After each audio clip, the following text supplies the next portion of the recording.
Margot Cortázar y los acompaño en esta emisión de Jóvenes en TV 3. Les damos la bienvenida a este programa de conciencia histórica donde, como siempre, hablaremos de los devenires y los procesos que nos ayudarán a entender cómo nos hemos conformado como sociedad y por qué somos así, como somos. Pareciera que conforme pasa el tiempo, el mundo se hace cada vez más pequeño. El enorme globo terráqueo del siglo XV, que separa continentes, regiones, culturas y lenguas totalmente distantes y desconocidas, incluso se habla de mundos distintos e inimaginables dentro del mismo planeta. Ahora, con el desarrollo cultural, científico y tecnológico, con el comercio, el turismo, los medios de transporte y los satélites artificiales, este planeta Tierra, este globo terráqueo, está al alcance de todos, a la vista de cualquiera que tenga un teléfono inteligente, a horas de distancia, si lo que se requiere es viajar. Vivimos lo que se ha dado por llamar la era de la globalización. Hagamos conciencia histórica sobre el proceso histórico de la globalización. ¿Ustedes se han preguntado cómo llegamos a ser lo que ahora somos? ¿Te has preguntado quién eres? ¿De qué estamos hechos? ¿Qué ideas o productos de otros países y culturas identificas en tu comunidad? En esta comunidad consumimos mucho lo que es la pizza y el hot dog. Es comida frita y la conocemos mucho de Estados Unidos. Igual conozco otras comidas que se hacen que son pues el sushi. Podría ser la ropa o los productos que usamos de uso diario. Pues en cultura, los mexicanos tenemos muchas culturas que implementamos en los españoles. La mayoría de las mujeres empleamos cosméticos. Entonces, pues la mayoría de los cosméticos son fabricados en China. Bueno, identifico un poco de cultura española en mi comunidad.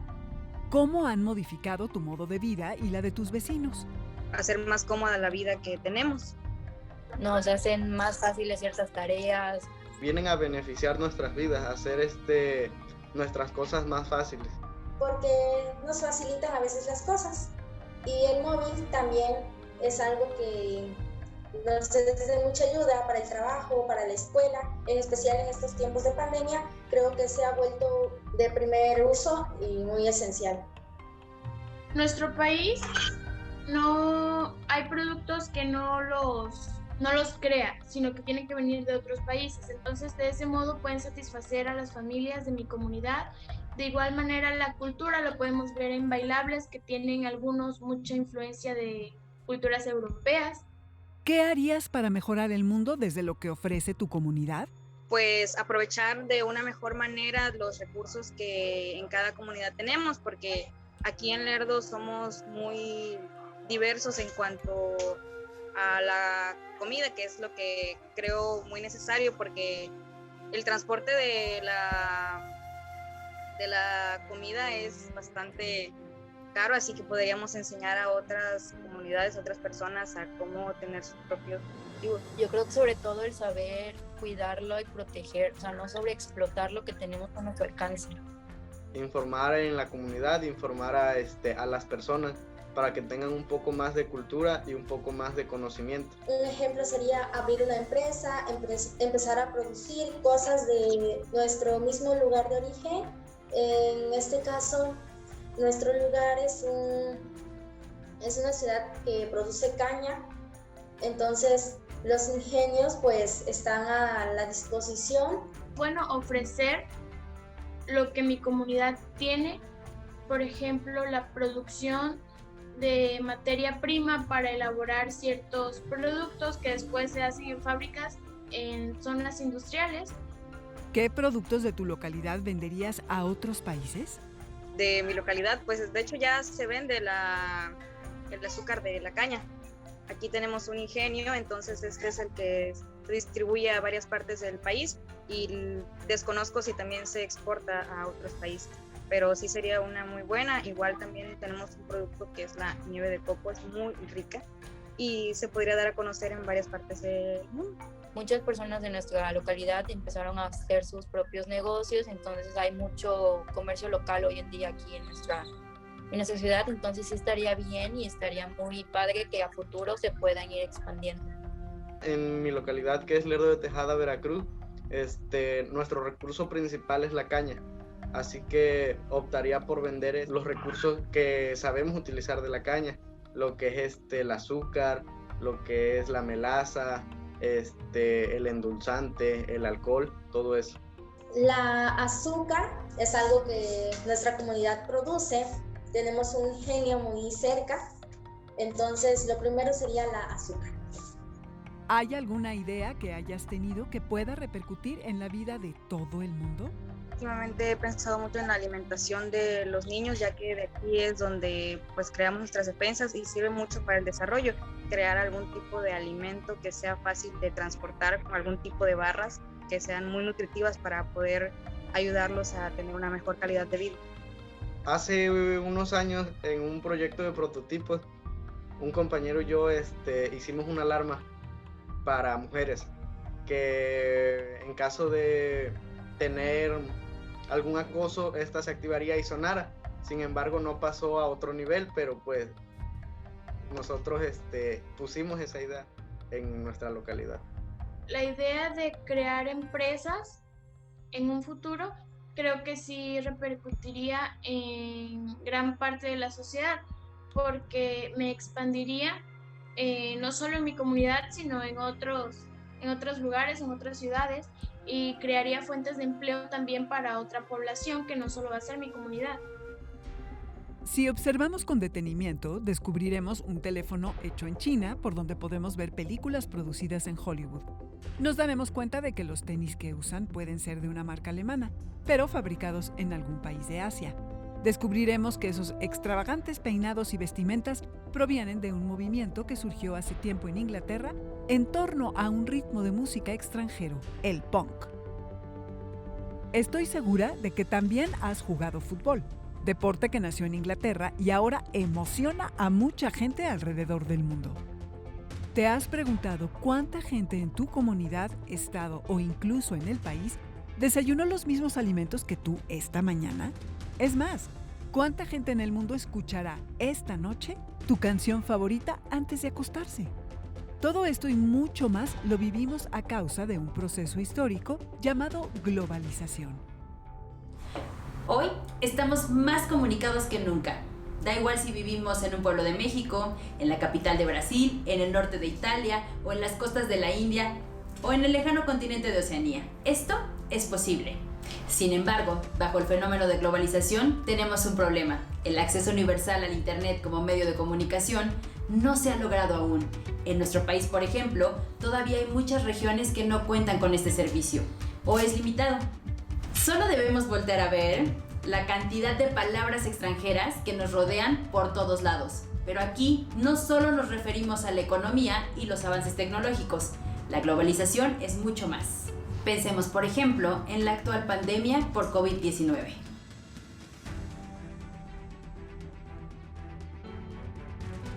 ¿Cómo es posible que un virus sea capaz de viajar así de rápido desde un mercado de la ciudad de Wuhan, en China, hasta tu propia comunidad?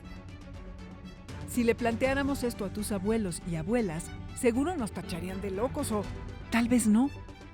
¿Desde cuándo existe la globalización y por qué? Echemos un vistazo al pasado para explicar el presente. ¿O será que, a partir del presente, explicamos el pasado? Puede que nos llevemos alguna sorpresa. Como ya podrás imaginarte, el término globalización viene de la palabra globo. ¿Pero cuál globo? Pues el globo terráqueo, es decir, la Tierra, nuestro planeta, cada uno en su comunidad, al interior de un país y formando parte de un gran continente, y todos los continentes a su vez conectados entre sí por mares y océanos. ¿Qué es la globalización? Creo que la globalización es que haya relaciones de diferentes tipos sociales, económicos, culturales, que abarcan, yo diría, tendencialmente el globo.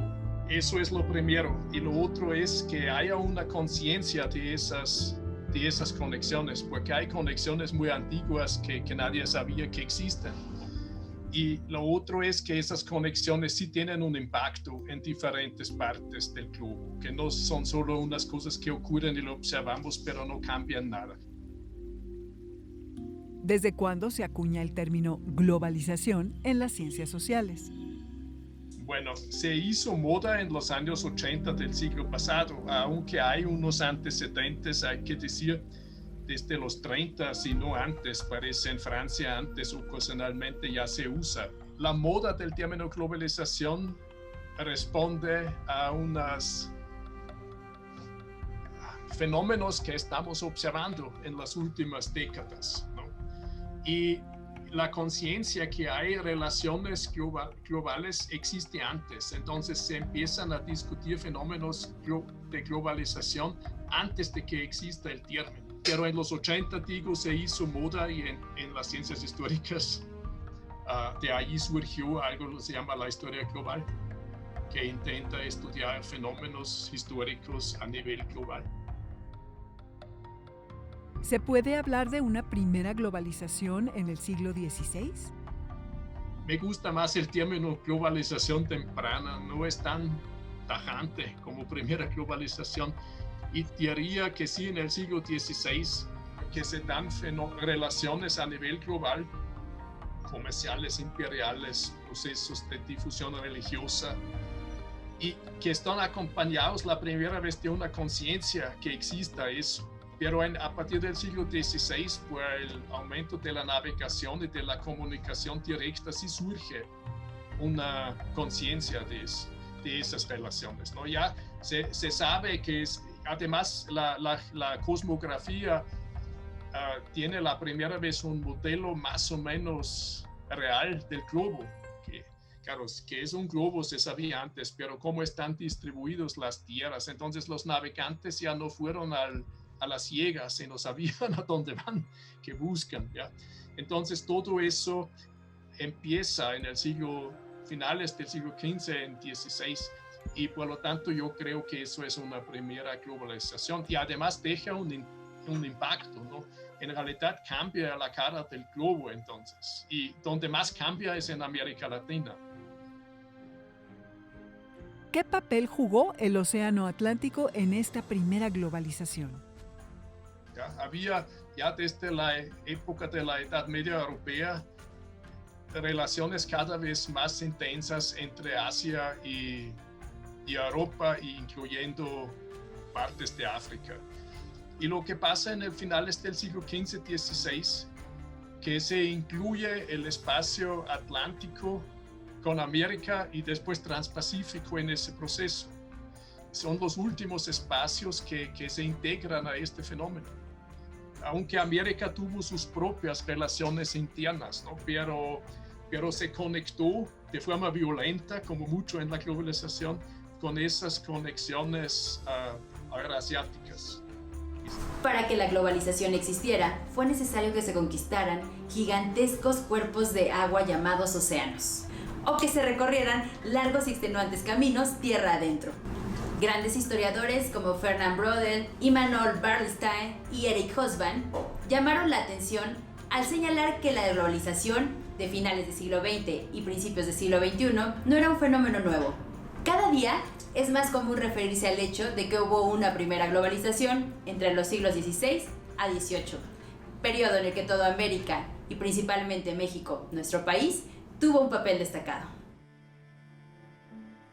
La globalización ha sido definida de diferentes maneras, pero acerquémonos ahora a una definición que podamos adoptar juntos, entendiendo al mundo como uno solo, integrado por muchas regiones, poblaciones, donde los intercambios comerciales en todo el mundo, el flujo de mano de obra y la acumulación de capital han sido fundamentales, logrando desdibujar las fronteras nacionales.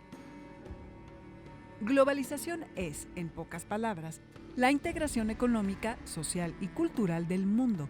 Y, como decíamos, esto no es nuevo. La globalización inició a través de intercambios comerciales entre regiones y todos los continentes desde los siglos XV y XVI, cuando los europeos llegan a América.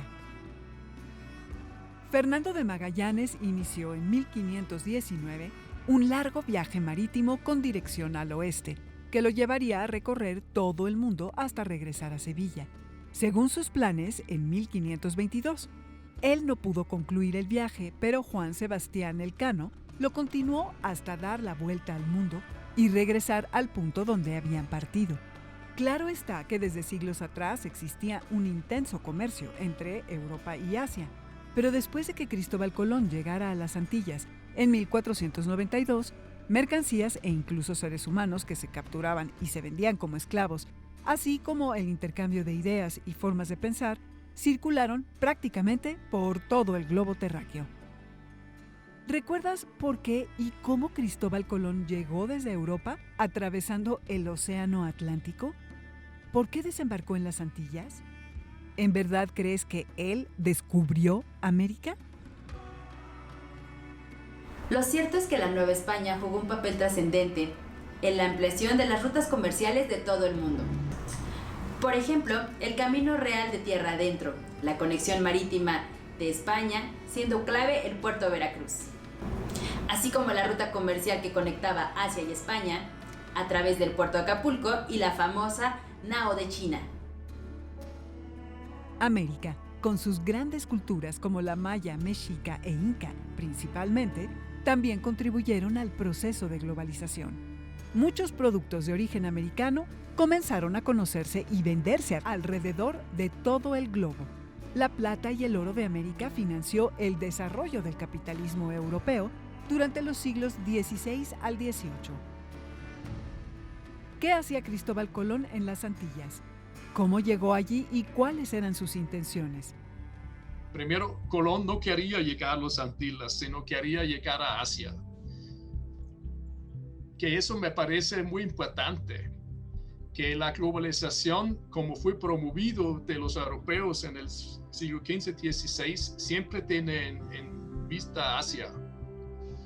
Y aunque después llegan a América y se desarrolla una comunicación muy intensa entre América y Europa a través del Atlántico, en su origen es la idea asiática. La planeada relación con Asia era sobre todo comercial. Se quería llegar acceso a las mercancías de lujo de Asia y eso no había en las Antillas. Y en América en general no, pero en Antillas hasta menos. Entonces, para sacar algún provecho de este encuentro casual de las Antillas, se tuvo que idear otras ideas. Y lo uno era que propuso a la corona española que convertía a los habitantes de las Antillas en esclavos, como se hizo con los africanos ya. Pero la corona española no quería eso. Y en segundo lugar, los españoles, ya sin Colón, también empezaban a ocupar y conquistar esas islas y explotar a la gente. ¿Realmente Colón descubrió América? Sin duda había otra gente que había estado en América y hasta en la época de Colón se sabía. Bueno, los más famosos tal vez fueron los vikingos que llegaron a América del Norte y lo dieron el nombre Vinland, eso tierra del vino, porque encontraron niñas allí. Pero Colón no contaba de va a encontrar América allí, sino pensaba que va a ir directo a Japón y a China.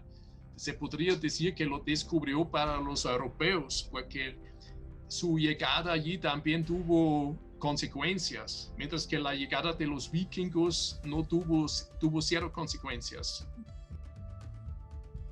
¿Cómo vivieron los pueblos mesoamericanos la primera globalización? Primero creo no entendían bien lo que estaba pasando.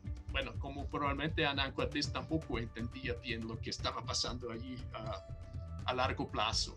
Pero ellos tampoco, por lo tanto, algunos aplaudieron la conquista, ¿no? Y apoyaron a Hernán Cortés para conquistar Tenochtitlán y deshacerse del dominio de los aztecas, que tampoco era amable, ¿no? Como se sabe, era un dominio bastante rudo.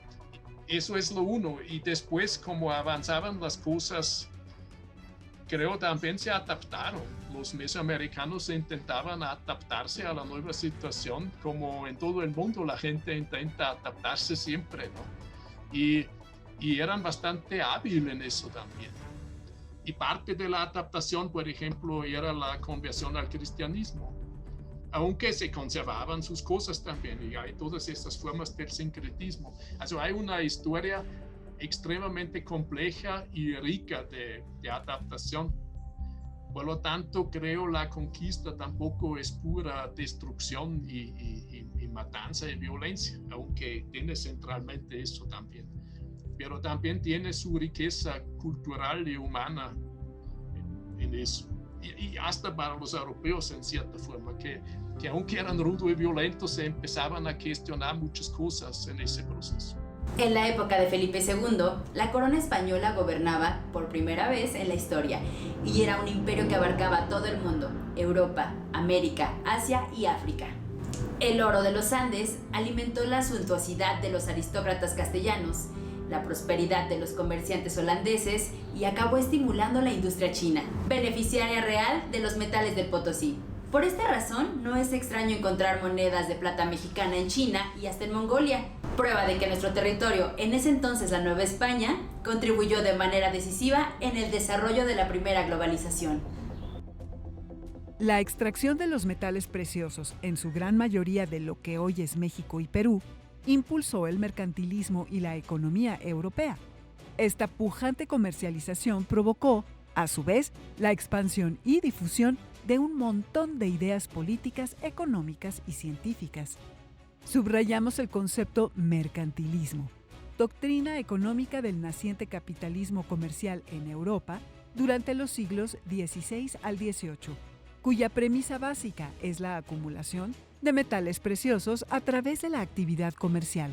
Para ello se busca la expansión del mercado con el desarrollo y descubrimiento de nuevas rutas marítimas y terrestres. El mestizaje fue uno de los resultados sociales de la primera globalización. Más allá de la explotación y la violencia que implicó la ocupación de América, la hispanidad y el diverso mundo indígena emparentaron con las poblaciones y costumbres de Asia y África, dándose, por tanto, una mezcla biológica cultural fascinante. ¿Sabías que en las Filipinas hay gente con apellidos en español? ¿O que la pizza napolitana no podría existir sin la llegada a Italia del mexicanísimo jitomate? ¿Sabías que las peleas de gallo llegaron a México desde China? ¿O que los chiles mexicanos acabaron sazonando un montón de platillos en la India? Estos son fenómenos que le debemos a la antigua Nao de China y que hoy tiene su correspondencia en las importaciones y exportaciones que mantiene México con muchísimos países. México, como siempre, ha estado conectado con el mundo, al menos desde el inicio de la Edad Moderna en el siglo XVI. Importación. Acción de comprar y adquirir mercancías de otro país. En términos sociales, la importación también aplica a la adopción de costumbres e ideas de un país distinto al propio. Exportación. Es la venta de mercancía producida o manufacturada en el propio país o del que se hable a otra nación. Así que México, en este proceso histórico de la globalización, no solo recibe influencias extranjeras, sino que también exporta y aporta a las culturas del mundo entero. El aguacate, tan de moda ahora en Estados Unidos, el chocolate que consumen en Europa, el café, el azúcar, la guayaba, también el mariachi y la Virgen de Guadalupe, las películas de Cantinflas y, por supuesto, exportamos ideas, costumbres y tradiciones. ¿No es sorprendente que lo que sucede aquí repercute en la vida de otros países y viceversa? Influye en la economía como en la cultura. ¿No te parece increíble? Volvamos al caso de la pandemia. La solidaridad viajando de un país a otro en forma de vacuna. Los consejos para evitar contagios que circulan por las redes. O las miles de personas extranjeras que desean visitar nuestras playas y nuestros museos. Realmente todos estamos conectados. Y esto tiene su lado bueno, claro que sí.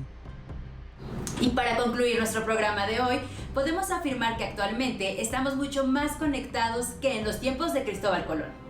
¿Qué provecho le sacarías tú a la globalización para hacer de nuestro país un mejor lugar para vivir y un México más justo? Haz este programa con nosotros, participa con Jóvenes en TV en espacio de reflexión y construcción de conocimiento. Danos un like y no dudes en escribirnos. Hagamos conciencia histórica. Nos vemos y escuchamos pronto.